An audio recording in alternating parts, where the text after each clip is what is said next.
अनंत आस्था के निकेतन भगवान महावीर के चरणों के वंदन, अनंत शक्ति के स्रोत महाप्राण पूज्य गुरुदेव के चरणों में वंदन। सम्मानित मंच, समागत श्रावक श्राविका परिवार, परिसीमन के बाद पहला अधिवेशन उत्तरी दिल्ली महिला मंडल का हो रहा है। अधिवेशन महिलाओं का है, पुरुषों की भी अच्छी उपस्थिति है और ये जरूरी भी है, क्योंकि महिला के लिए पुरुष ढाल होता है और पुरुष के लिए महिला आधार बनती है। और ये दोनों जब मिलकर काम करते हैं तो किसी भी काम की सफलता शतगुणित हो जाया करती है। आज हमारा जो महिला मंडल जिस मुकाम तक पहुंचा है, क्या आप यह सोच रहे हैं कि ये हमारे दम खम पर हम आगे बढ़े हैं? हम अपने बलबूते पर अगर आगे बढ़े हैं, ऐसा अगर सोच रहे हैं तो आज थोड़ा सा चिंतन करना है। अगर पुरुष वर्ग का साथ आपके साथ न होता तो मुझे लगता है आप इस मुकाम तक नहीं पहुंच पाते। माना गुरुदेव तुलसी की यह सोच, जिन्होंने महिला शक्ति को जागृत करने का शंखनाद किया और उसमें हमारा श्रावक समाज बहुत बड़ा उत्तरदायी बना कि हम महिलाओं को आगे लाने में योगभूत करें। अगर ये पुरुष वर्ग इस मानसिकता के साथ खड़ा न होता तो ये महिला मंडल का रूप नहीं बन सकता। हर महिला, जितनी महिलाएं हैं वो सारी परिवार से जुड़ी हुई है और परिवार में अगर सहयोग होता है तो महिला का होता है। किसी की अगर सास ने सहयोग दिया है तो बहू आगे बढ़ी है और किसी बहू ने घर की जवाबदारी संभाली है तो सास ने काम किया है। मैं ये बताना चाह रही हूँ, हमारे शरीर का रोम रोम उन सबके प्रति कृतज्ञ रहना चाहिए जिन्होंने हमारी ऊंचाई में, हमारे गौरव में, हमारे उत्थान में, हमारे सोपान और विकास में जिन्होंने सहयोग दिया। अगर हम सहयोगी के प्रति कृतज्ञ भाव से ओते तोक रहते हैं तो बहुत बड़ा फायदा ये होता है। साइंस कहती है कि जब हम ऐसी सोच के साथ भरते हैं तो हमारे भीतर वाइट सेंस और अधिक बढ़ जाते हैं, जो हमारी रक्षा बनती है, जो हमारे शरीर को स्वस्थ बनाने वाली है। मैं कहना चाहूंगी विशाल परिषद से, इन महिलाओं से, कि आप लोग जिस ढंग से गति कर रही हैं और अनुशासनबद्ध तरीके के साथ आगे बढ़ रही है, यह अपने आप में बहुत बड़ी सफलता है। कोई भी महिला वर्ग अगर किसी भी दृष्टि से अनुशासन और मर्यादा की रेखा का अतिक्रमण कर देता है, वह मंडल आगे नहीं बढ़ सकता।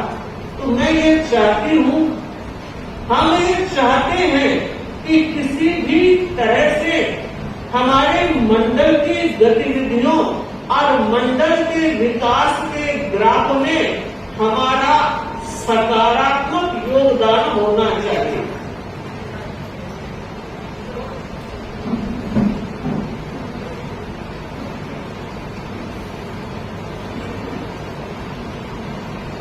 इस बात को हम जानते हैं कि महिला सरस्वती है, महिला लक्ष्मी है, बहुत अच्छा रूप है। लक्ष्मी के बिना काम नहीं चलता तो सरस्वती के बिना भी गतिशीलता मंजिल तक पहुंचाने की नहीं आ सकती। और सरस्वती और लक्ष्मी के साथ महिला का एक रूप दुर्गा का भी आता है। मैं आज पूरे महिला समाज को इस बात के लिए जागरूक करना चाह रही हूँ कि एक दुर्गा का रूप भी प्रकट होना चाहिए। वो रूप इसलिए, वो शक्ति इसलिए कि आज अब संस्कारों की आंधी चल रही है और जिस तरह से व्यक्ति की सोच में बदलाव आ रहा है और खासकर बाल पीढ़ी के लिए संस्कारों की संजीवनी हर घूंटी के रूप में देने की जरूरत है और बिना शक्ति के ये काम नहीं हो सकता। तो हमारी हर महिला के भीतर वो शक्ति जगे कि वो अपने जैन संस्कार और जैन संस्कृति के संस्कारों की पहरी बने, पहरुआ बने। और उसके लिए पहली जरूरत यह होगी कि वो स्वयं संस्कार वाले। आप जानते हैं, जो व्यक्ति स्वयं में जैसा होगा उसका आचरण, उसका व्यवहार, उसका स्वभाव बिना बोले दूसरे को प्रेरित करेगा। और अगर हमारा व्यवहार, हमारी सोच, हमारे विचार अगर उस तरह के नहीं है तो हमें कठिनाई हो जाएगी, बदलाव घटित नहीं हो सकेगा। इसलिए जरूरत है पहले हम संस्कारवान बने रहे और फिर परिवार और समाज में संस्कारों के बीजों का वपन करते रहे, क्योंकि महिला की ताकत सर्वमान्य रही है। एक राजा था, बैठे थे, मंत्री के साथ बातचीत हो रही थी और वो मंत्री पूरा मंत्री ही नहीं था, राजा के दिल में भी स्थान बनाया हुआ है। और आप जानते हैं, कुछ लोग अपने ही व्यवहार से दिल में उतर जाते हैं, कुछ लोग अपने ही व्यवहार से दिल में उतर जाते हैं, तो कुछ लोग ऐसे भी होते हैं जो दिल से उतर जाते हैं। दोनों में व्यवहार काम करता है, दिल में उतरना या दिल से उतरना। तो मंत्री इतना जागरूक और सजग था और बड़े व्यक्तियों के दिल में स्थान बनाना व्यक्ति की समझ के कारण संभव हो सकता है। तो वो व्यक्ति, वो महामात्र, वो महामंत्री बहुत जागरूक था, राजा के दिल में स्थान था। राजा हर बात शेयर करता था, चाहे अंतरंग बात हो, चाहे राज्य की बात हो। एक दिन ऐसे ही बात चल पड़ी और राजा ने कहा कि महामात्र, मैं कितना बलवान हूँ, कितने राज्य का अच्छे ढंग से संचालन कर रहा हूँ और मुझे लगता है मेरा भाग्य भी तेज है और मेरा पुरुषार्थ भी बलवान है। और यह सच्चाई है, पुरुषार्थ भाग्य दोनों चाहिए। और कई बार पुरुषार्थ सीढ़ी का काम करता है और भाग्य लिफ्ट का काम करता है। हो सकता है लिफ्ट कभी खराब हो जाए मगर सीढ़ियां हमेशा सहयोग देती है। तो राजा कह रहा है भाग्य भी तेज है और मैं पुरुषार्थ भी सम्यक दिशा में करता हूँ। देखो मैं कितना बड़ा राजा हूँ, कितना बलवान हूँ, मेरे जैसा कोई है। गुमान की बात चल पड़ी। उस समय मंत्री महोदय ने कहा, महाराज मैं आपकी बात में सहमत तो हूँ, लेकिन मार्केट के तो मैं 50% दूंगा। कैसे? कि महाराज आपकी पुण्याई में, आपके पुरुषार्थ में महारानी का भी बहुत बड़ा योगदान। वो भी पुण्यात्मा जीव आपके घर में आई है और उसी की बदौलत आप राज कर रहे हैं। तो राजा को अच्छा नहीं लगा और कभी कभी अच्छा न लगना कई रास्तों को खोल देता है। राजा ने कहा, नहीं रे, सब कुछ तो मैं करता हूँ, वो तो घर में बैठी रहती है कि महाराज घर की मालकिन वो ही है। आप पूरी दुनिया में राज करते हो, घर जाकर तो यूँ कहते हैं, या भाई खाली लिया, अब तो भोजन करना, हाथ ही फैलाते हो और आप मान कर चलिए महिला के कारण सारा कुछ सही चल रहा है। राजा ने कहा कि मैं तुम्हारी बात मान लूंगा अगर तुम्हें प्रमाणित कर दे, वरना मैं कहता हूं मैं अकेला सब कुछ करता हूं। और मंत्री अड़ गया, नहीं, महिला के कारण ही सब कुछ होता है। अब देखिए, राजा ने प्रमाणित करने की जब बात कही तो मंत्री ने कहा मुझे 10 दिन का समय चाहिए, तैयारी करूंगा और प्रमाणित करूंगा। और 10 दिन की तैयारी के बाद राज्य में घोषणा हुई कि महाराजा की तरफ से एक प्रीति भोज का आयोजन हो रहा है। लेकिन उस भोज में केवल पुरुष वर्ग ही बुलाए गए।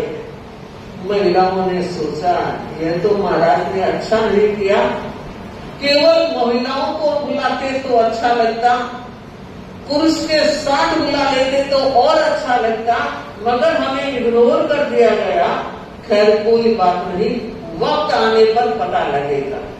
और बंधुओं, जब यह घोषणा हुई पुरुष वर्ग ही उस प्रीति भोज में सम्मिलित हो सकता है, और उसके साथ एक शर्त और जोड़ दी गई कि जिनकी शादी हो चुकी है वो पुरुष वर्ग ही आएगा। और बंधुओं, जिनकी सगाइयां हो गई थी वो सोचने लगे काश शादी हो जाती, विवाह हो जाता तो कितना अच्छा होता। राजा के यहाँ से प्रीति भोज कभी कभी मिलता है, और यह तो पहली बार हो रहा था। जो शादी के लायक थे, सगाई के लायक थे, उन्होंने जरूर एक संदेश भेजवाया महामंत्री के थ्रू राजा से कि हमें भी बुला लिया जाए, कल तो शादी होने ही वाली है। मगर राजा ने कहा जो निर्णय हमारे महामंत्री ने किया है मैं उसका सम्मान करता हूँ, और मैं भी परिषद के सारे पदाधिकारियों से बात कहना चाहती हूँ, टीम का भी अपना एक वर्चस्व होता है, टीम की भी एक शक्ति होती है। अध्यक्ष और मंत्री कुछ भी करते हैं, नाम अध्यक्षों का होता है, मंत्री का होता है, मगर टीम साथ जुड़ती है तो ये रंग खिलता है। तो टीम के मूल्यांकन को कभी विस्मृत मत कीजिए। आए छोटे बड़े को सम्मान देने की परंपरा को जिंदा रखिए। राजा ने बहुत बड़ी बात कही, मैं मेरे महामंत्री का सम्मान करता हूँ, और जो व्यवस्था उसने दी है उसी के अकॉर्डिंग सारे काम चलेंगे। तो सच में इससे लगता है दोनों की एकात्मकता कितनी है। और जहाँ एकात्मकता होती है, अंतर भाव जुड़ा रहता है, वही काम करने में आनंद आता है। वरना किचपिच करते रहोगे, काम तो होंगे, वक्त भी चलेगा, लेकिन जो आनंद लेना चाहिए वो आनंद नहीं ले सकेंगे। अब भोज का दिन आ गया, 2 खेमों की व्यवस्था की गई, और एक सूची पट लगा दिया गया कि जो पत्नी की इच्छा से चलते हैं वो इधर भोजन करेंगे, जो अपनी इच्छा से चलते हैं वो इधर भोजन करेंगे।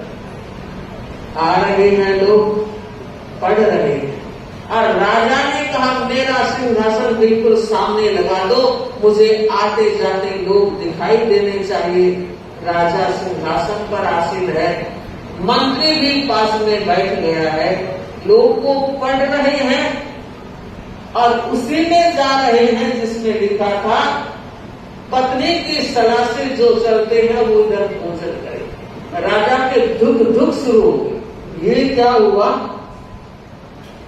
थोड़ी सी देर के बाद एक व्यक्ति ऐसा आया जिसने दूसरे खेमे में भोजन किया, और राजा ने कहा जमानत जब्त तो नहीं हुई?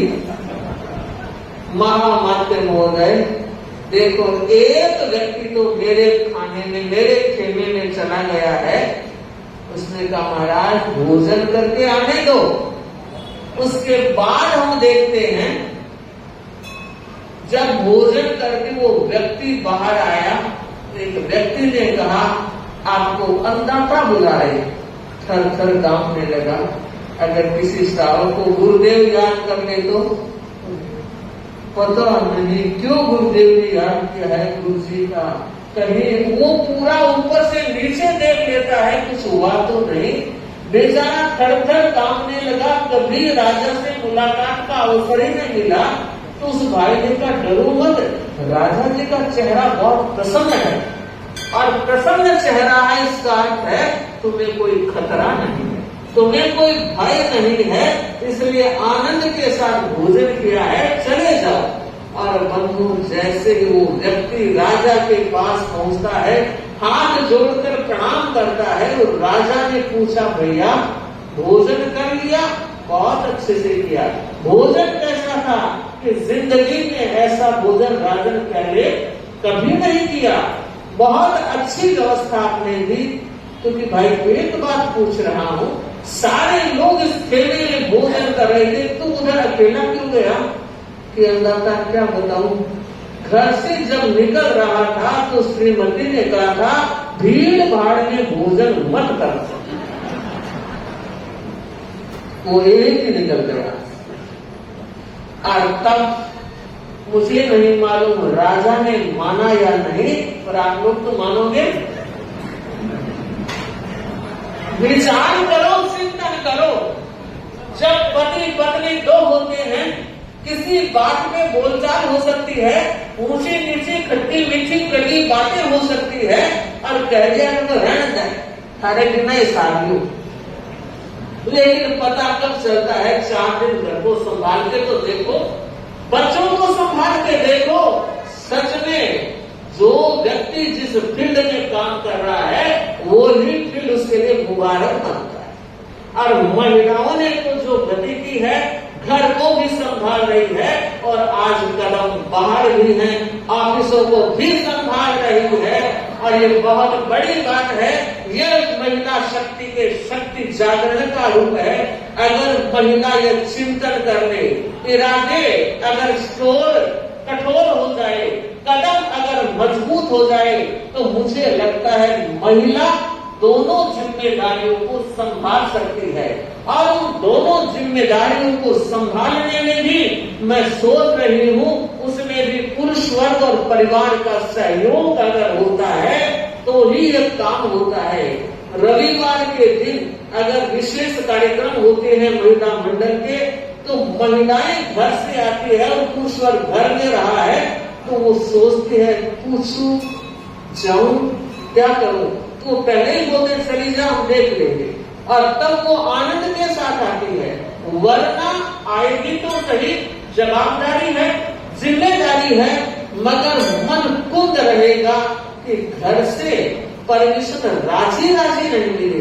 तो पहली बात आज पुरुषों से मैं ये कहना चाहूंगी, राजी राजी परमिशन देना ये काम समाज का कर रही है, परिवार का और अपना तो हर व्यक्ति करता है, मगर समग्र समाज का काम करना ये हमारा एक नैतिक दायित्व है। अगर आप लोग समाज के पदों से जुड़े हुए हो तो बहुत अच्छी बात है, आपको सहयोग मिलता है इन महिलाओं का, इन महारानियों का, तो आप आगे बढ़ते हो। सच जरूरत है, अपेक्षा है, दोनों एक दूसरे का सहयोग करते रहे। एक बार पढ़ा था, सुना था, दोनों हाथ एक साथ। ये किसी सभा संस्था का नहीं, परिवार का एक बहुत बड़ा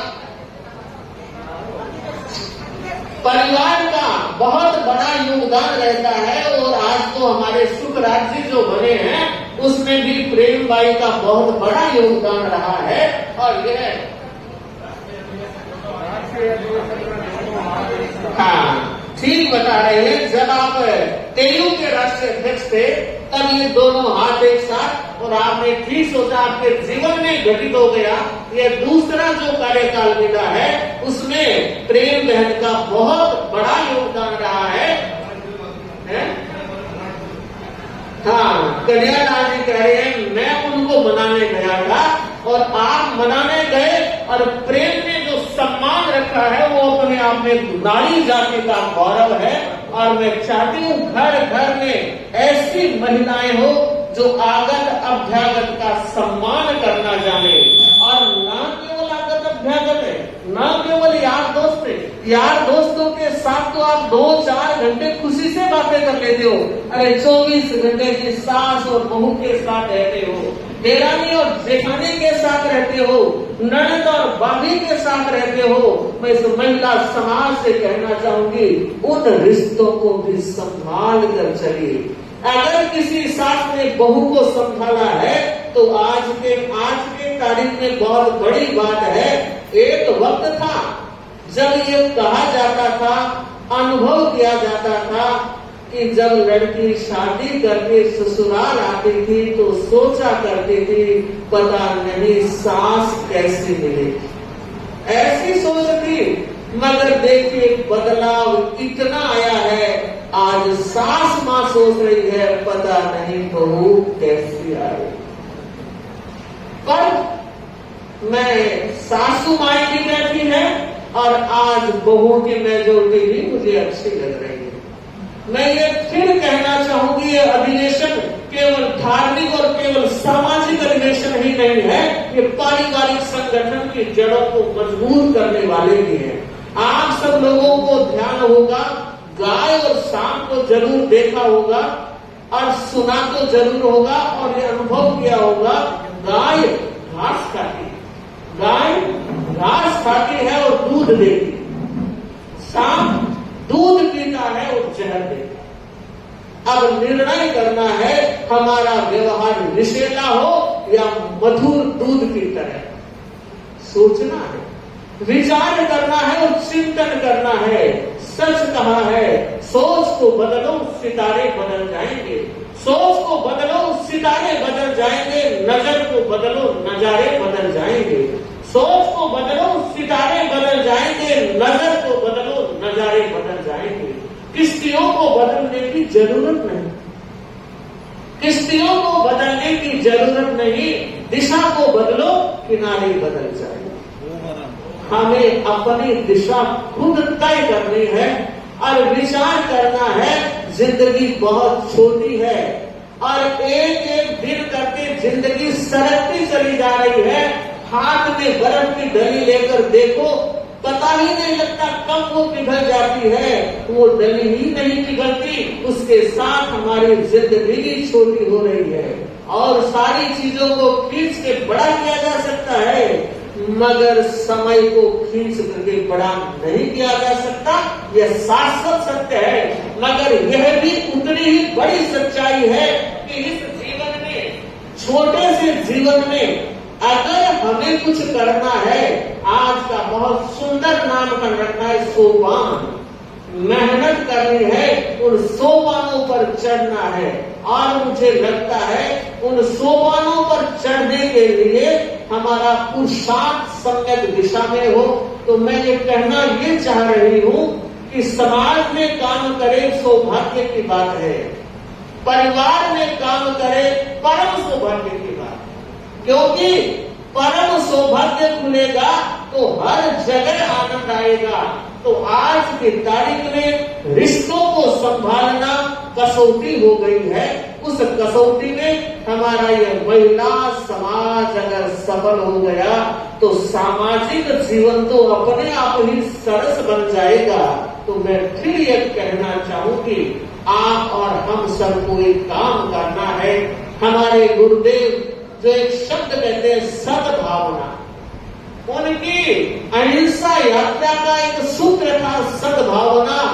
नारे भी लगा दिए, संकल्प भी ले लिए होंगे, मगर जीवन में सद्भावना का अवतरण जब तक नहीं होगा, मुझे लगता है बहुत बड़े सोपान की ऊंचाइयों पर आरोहण नहीं कर सकेंगे।